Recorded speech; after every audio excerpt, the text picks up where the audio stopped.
Hi, this is Pam Tucker, and you are listening to GrokTALK. I like it. Excellent. I like it. Thank you very much. We are GrokTALK, brought to you by GraniteGrok.com and the Coalition of New Hampshire Taxpayers. I said it right this time. Last week I stumbled over it. It was hilarious. I every now and then do that. Yes, but you didn't say RSPECT. I did not. No. I will say that you The revenge of the teleprompter. You can go to cnht.org or GraniteGrok.com, make a donation, see what we do, read what we write, and you'll know what we're going to be talking about every single week, maybe, because we tend to just fly by the seat of our pants. That's the way we do things around here. That is correct. Coming up a little bit later in the program, Squirrels! Karen Testerman will be with us. She is in a primary for the opportunity to run against Jean Shaheen, and New Hampshire House Rep Kevin Avard will be with us. He is also going to be running for the New Hampshire State Senate. The squirrels are loose on the table, and but we're going to move forward with Pam Tucker, who is here in her actual segment now. And if you'd like to call us to talk to us and join the conversation, the number is 603-715-9689. That's 603-715-9689. Hi, Pam. Hi, so How glad you to be doing? here glad today. to have Thank you. you. Yeah, I feel like you've been here all morning. I don't know why. Imagine that.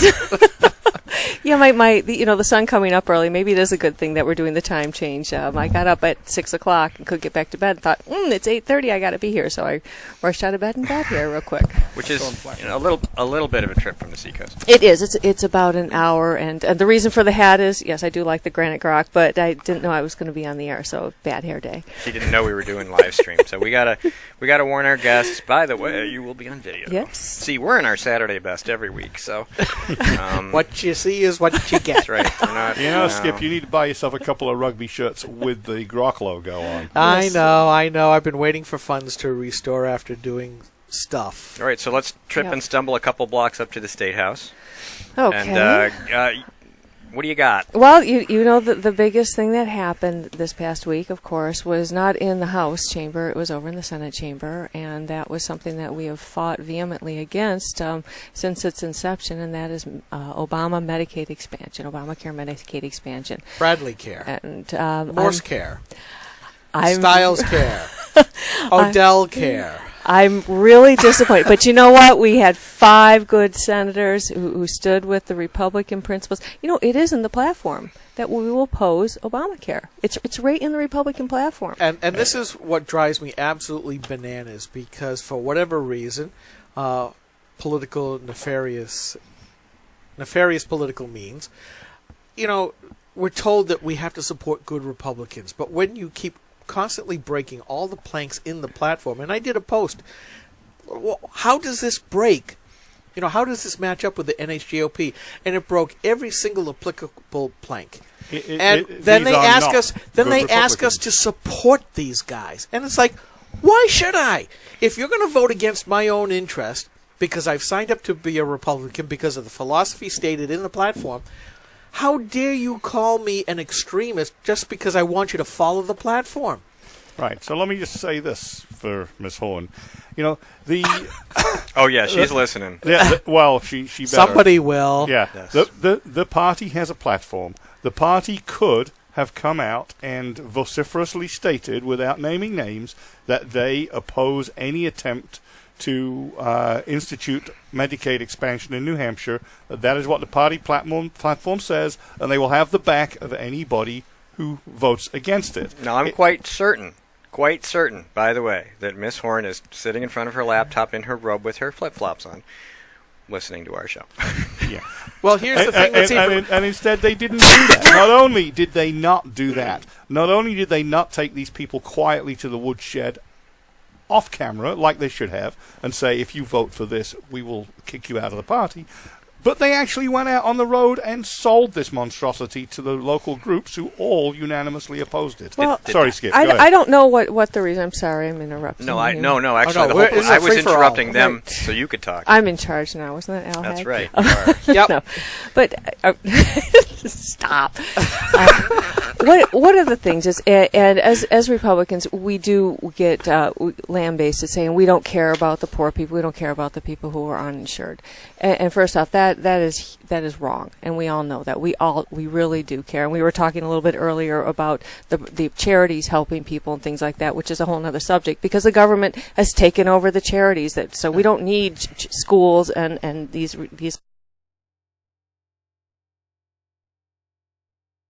Do want everyone health care. There is absolutely no question in mine or anyone in this room or anyone in the New Hampshire House or Senate that doesn't want every person to have quality health care.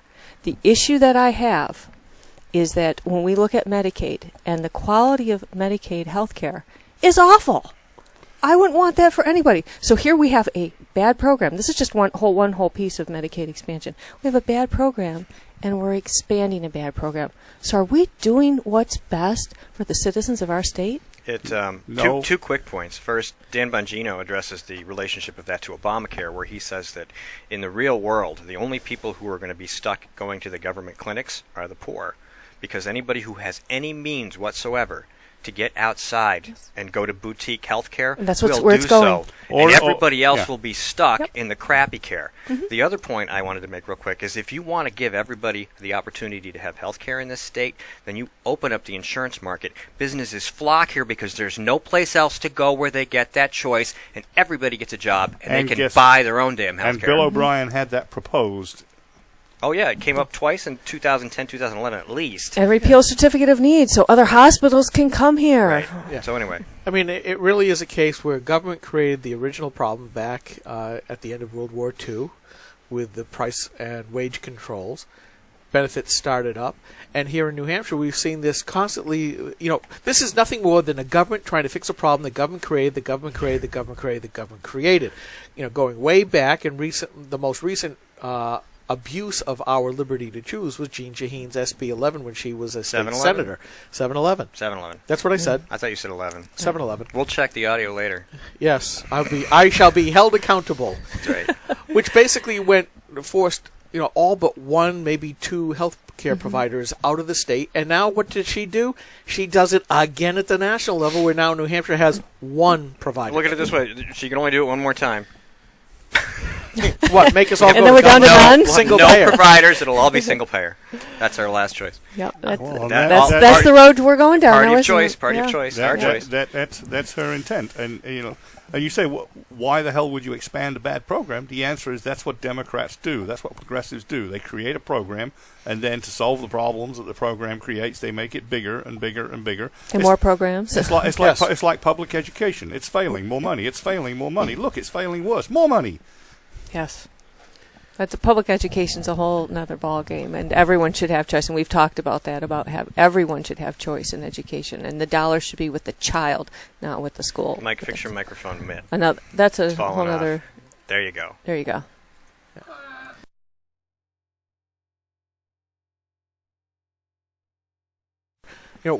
People to choose for themselves, regardless of what it is. If I want to go into this business, I shouldn't have to jump through 20 gazillion hoops to get a license and the permits and everything else. Right. It's almost like, mommy government, may I? Or if I want to do something else, I can only choose what government tells me that I can. Progressives see this as being normal.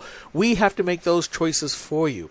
And I constantly run the posts of these different Democrats, elected officials, basically saying the citizenry are stupid. The purpose of legislation is to regulate behavior or to protect us against our stupidity. Protect us against ourselves. Yeah. Freedom is an overrated idea. We should take freedoms away from people so that the free staters won't come. The list just goes on and on and on. You have no choice. You must participate.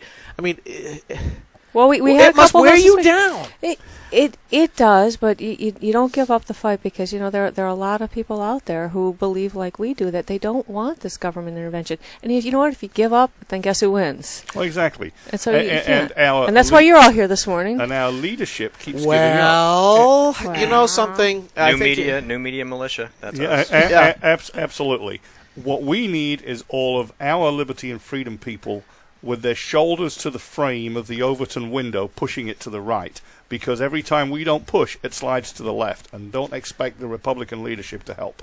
No, and that's part of the problem. I think a lot of us in the grassroots, especially after this Medicaid expansion, where so many of us tried to tell these rogue Republicans, trademark, don't do this, because you're basically taking choices away from us. You're making people who ordinarily could pay for their own health insurance, making them now, forcing them to be dependent on government. And you're right. My doctor has a sign in his window: we are not accepting any more Medicaid patients. And guess what else? There's now a new burgeoning movement to put yet another sign, because they're finding out that the Obamacare remuneration is not much better than Medicaid, and a lot of doctors are saying, I'm not going to take Obamacare either. So, and not only that, for the first few months, you don't even know whether you'll get paid, because the people may have not paid for what they've signed up for. The health insurance companies may not get the money, although the government will bail them out. There's no mechanism to pay them. And there's no guarantee that the vendors will get any money at all. And why would you take patients under those circumstances? Yeah. So let me go back to my question to you, asking a little bit different way. We're all liberty-oriented. We want people to choose for themselves. When you bring that up, and I'm quite sure that you do, to some of the real progressives in the House, what is their response to that? Let the people choose. I'll go right even back down to my committee. Can I just use a really silly bill? You've got lots of time. Pick any bill you want. I will pick an innocuous bill, if it will be. Sugar packets in New Hampshire. There's a bill for sugar packets? Oh, no, it's not a bill. Well, yeah, there is a bill to repeal. There's a lot of bills to repeal all of these laws that we have on the book. They're stupid, yeah. In 1971, of course, we'd probably have to go back and look at the records, but in 1971, a bill was passed in the New Hampshire House, and obviously became law, that said that sugar in restaurants can only be in little packets. You can't have a sugar smaller open. Now, I love that. Why? All right. So you think back and you think about special interest crony capitalism. Who do you think was behind that? It was probably someone who made sugar packets, but we'd have to go back and look at that. So it's kind of a silly bill. So someone put in a bill to repeal it, and it came before the Commerce, because this is about in trade and things. And we're in committee, and of course, why not? People have a choice. If they don't want to go to a restaurant with an open bowl of sugar, they won't. And I hate to use names, but nanny staters on the committee, well, what about kids? They might spit in it, or and honest to God, one person, the person taking notes, says, how do you spell boogers? Because someone said boogers. The kids I can't even keep a straight face. So this is the booger bill. I got it. No, this is the booger bill. I love it. You got to get us this name. We got to write this up. You can look at the notes out of the committee, because some of the kids could put their. What's the bill number? I don't have any of my notes. Can you get that for us? I will get you the booger bill. Sugar packet bill. Booger bill sounds it trips so much easier off the tongue. I don't know. You can have a lot of fun with articles about sugar boogers. But that was the thing that Castle's out of Stop! You're going way off on us now. But that's what we are. We are the ADD blogger bunch. See, now I'm going to have to totally re-edit this, because it's going to be way too loud. So anyway, your point, absolutely. But the point is the people on the other side of us says, no, we have to keep in this place. There's a reason. There's a health issue. So we're gonna kill this bill, or ITL it. And of course, it was voted, probably 13-5.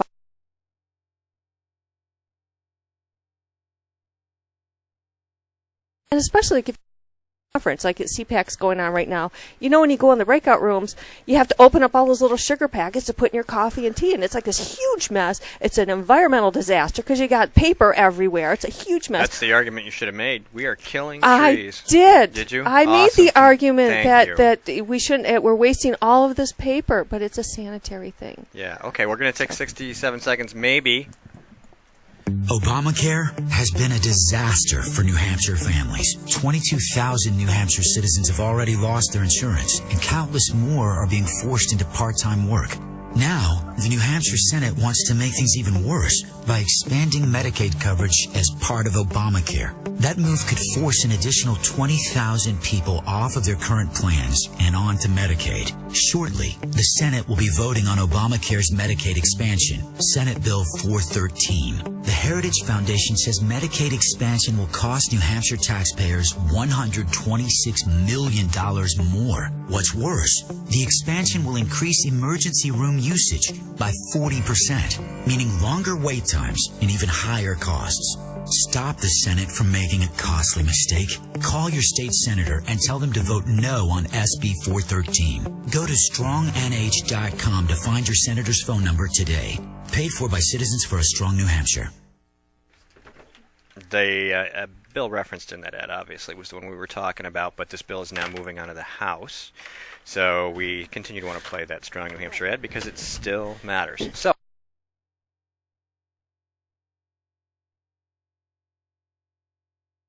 Me if there's another limits choice, and there is another bill, and of course I am on the Commerce Committee, so we get some of these fun commerce bills, and this is one where to have a convenience store, and I spoke on the House floor, of course it passed, or ITL'd, is if you have a convenience store, you have to have, if you're selling beer and wine, $3,000 worth of groceries.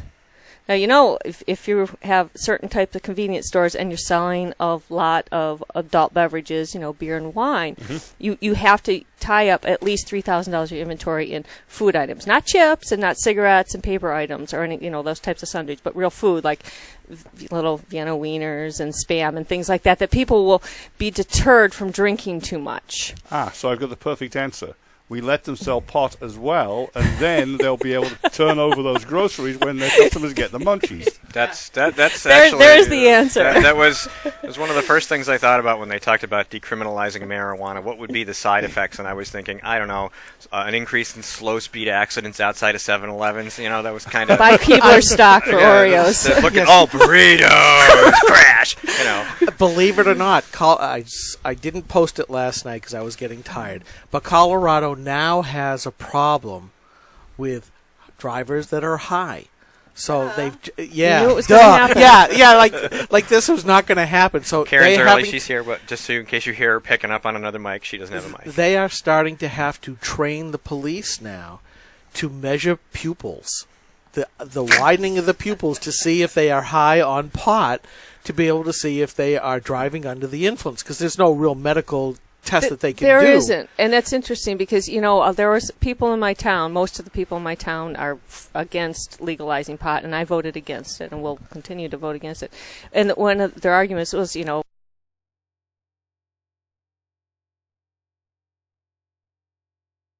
we don't have a way to it, and there will be, and what about the other legal implications? If people comes to work, are they coming to work high because it's still in their system because they smoked it 2 nights ago? We don't know all of the implications. What are the of effects on the legalizing. obesity problem? That's a good point. Is that covered under Medicaid? I don't know. Does Obamacare have what if they eat all the broccoli at the lunch counter? I mean, Yeah, what will this do to childhood obesity by legalizing pot? Yes. Well, secondhand but I smoke. We've got a lot of issues here. It is, but I think what we need to do, and what if we genetically modify the broccoli so it contains pot? I'm sorry, GMO Pam, bill. please. Oh my gosh, this is ADD. But it is. We need to look at what's happening in Colorado first before we just say, "Hey, let's jump on board and do it," and see what the unintended consequences of legalizing marijuana. And I know my Liberty people aren't going to like that answer, but that's the truth. We need to see what the consequences. Well, there are consequences. There are. We talk about the whole letting people do. You can't just let everybody do whatever they want. I mean, yeah, we don't want to necessarily spend $1 billion policing marijuana. Maybe that's a problem. Maybe that's a waste of effort and resources. But the question of legalization, of course, is state involvement. We talked about taxation as an issue and the expansion of government as a result. How could you be for liberty and then say, well, we're going to get $50 million in taxes? Well, what are they going to do with that $50 million? What's going to happen with increased police? The police force is going to grow. You're going to have more bureaucracy. You're going to have bigger government, and that's not going to go away. So, there are lots of side effects besides slow speed collisions while people are staring at burritos, secondhand smoke, obesity. There's all, and Colorado's a fine example. What's going to happen? Whoever else has done it. Where has society ever grown and become more productive when you just let people do whatever?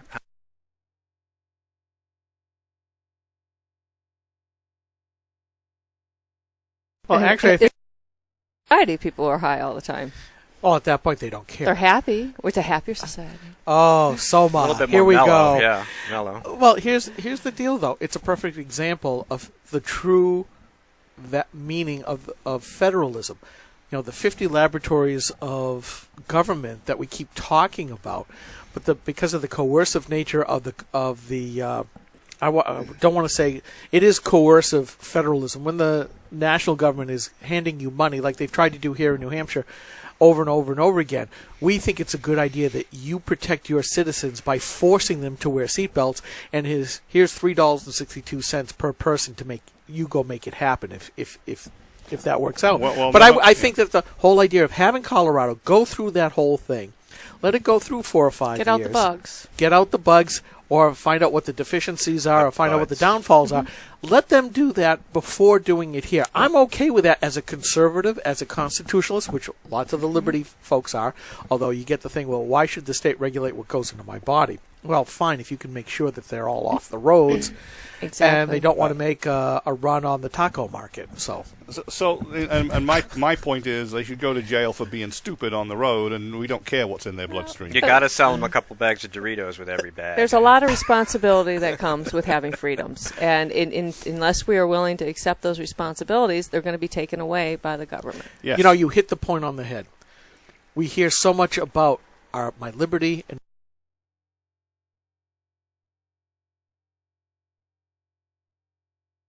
ability. It is permitted. Should I do this, and under what conditions? And the problem is, I think we are seeing two things at play here: the progressive state trying to ratchet down all of the external laws or governance on top of us, but also creating a more libertine environment at the personal level to be able to do all these other things, at least those things that they permit. I mean, why else do they teach about condom use in elementary schools anymore? That's the kind of the drift that I would make. So basically government-sanctioned hedonism, but micromanaged personal life. Well, you have to do that. Including because using your cell phone while you're driving now. Yeah. What's that? Including using your cell phone while you're driving. If you You're don't not let smart people enough. feel like they can do whatever the hell they want, then they begin to get a little irritated at the fact that you're not really letting them do anything at all. I mean, if you let them use drugs, have sex, and then take free money from the government, they don't mind the fact that they can't defend themselves, that they can't, all those liberties that the government takes away. This is like, well, here's some candy. Okay, you can't go out after 11. You're not allowed to drive with a cell phone. You can't be trusted with your own sugar bowl. The thousands and thousands of little paper cuts to your liberty. But they say, you know what? Screw whoever you want. Nobody's going to have any consequences. We'll take care of it if it goes bad. And then you live like in the major cities in Britain now.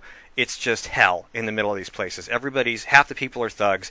Most of the women are unwed mothers with multiple fathers. The entire culture has been destroyed by this open-minded hedonism underneath an oppressive central state. Yeah, and I saw the beginnings of that when I lived there in the 80s. I actually lived in government housing for a short while, and most of the people around were on welfare. It was pretty depressing. It's just gotten worse. I got out as soon as I could. But it's not just Britain. I mean, all the major cities, all the major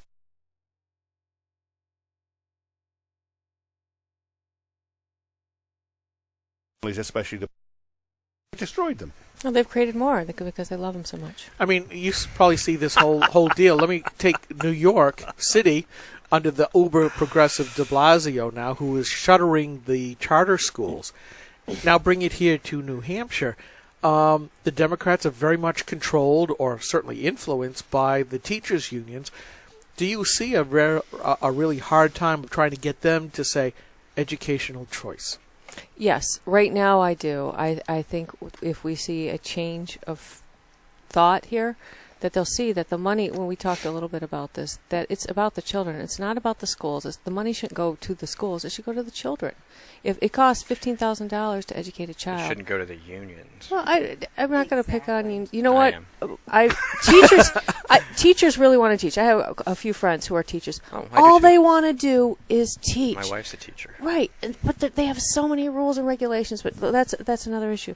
When we talk about children, the money should go with the child, because that's what this is about. It's not about keeping the school and the institution in place. And if that child is in a bad situation in an inner city school, or even in a school like in little old Greenland, my town, where it's not working for whatever reason, it's just they've tried everything that's not working, why can't you take that money with that child and say they could go to a neighboring town, or to a charter school, or to a private non-parochial type school? Why can't you do that? Because if we really are talking about the child, that's how we should do it. And if we really care about the child. And I think nowadays we have the technology with the massive online courses that are available. You look at Khan Academy, which was started by a chemical engineer just to help his nieces and nephews. It went from just a few little videos of how to do simple math problems and some other science stuff, and now they've got hundreds of thousands, the backing of the Gates Foundation, among others. Huge staff. I mean, you can get a wonderful education. You look at MIT, all their classes are now free. You won't get a certificate, but if you're really just after the knowledge, you can get that. And I look at our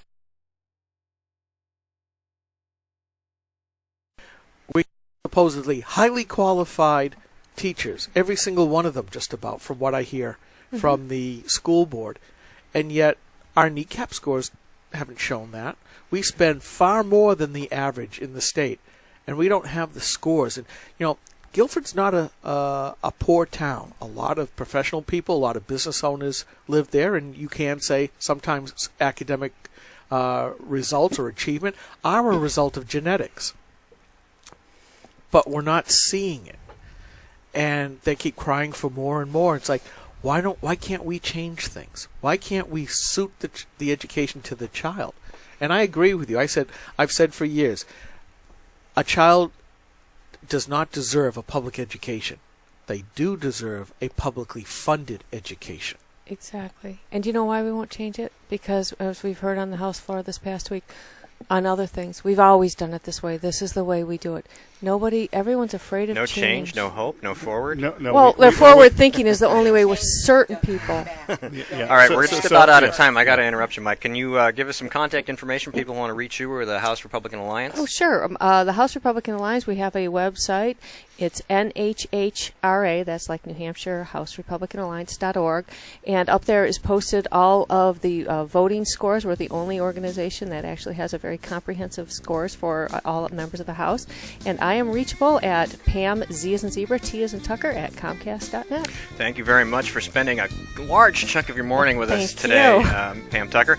And we hope to have you back on again, and make sure you send us some information on the booger bill. We really want to know about that. And, or any others like that. Yep. I'm Steve McDonald. I'm here with Mike Rogers and Skip Murphy, and Karen Testerman's already in the room, and we'll be right back with her to talk about the Senate race and a lot more.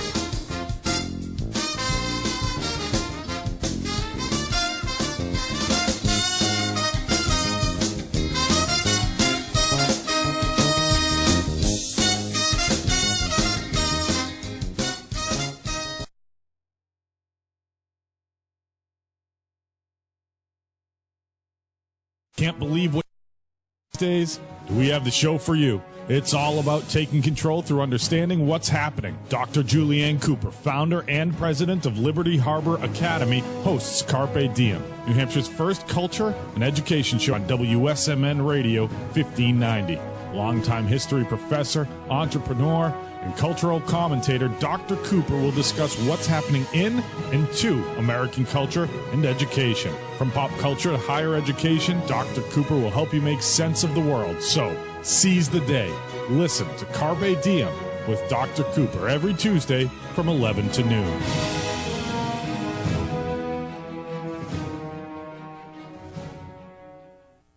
Steve McDonald here. Molly Shaheen, Senator Jean Shaheen's daughter, has a very expensive LA apartment where she lives and works, but for some strange reason, she voted here in New Hampshire. Elena Biden, niece to the man a heartbeat away from the presidency. Well, she never lived in New Hampshire at all, and she voted here and went back home. Hampshire Democrat Emma Roos invited her adult children to leave their homes in Virginia, Washington, D.C. to claim they lived in New Hampshire to vote last November, and they went back home. New Hampshire State Senator Martha Fuller Clark, vice chair of the New Hampshire Democrat State Party, she had a whole bunch of people who aren't from here living in her home, including a paid congressional staffer and an ACLU lawyer from Arkansas. They don't live here. They all claim to be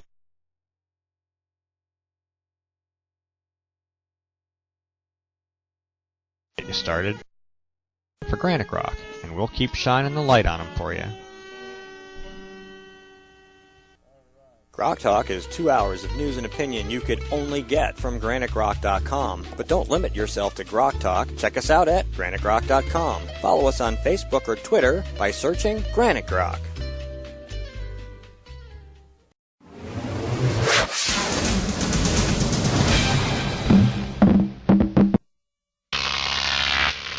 Grok TV.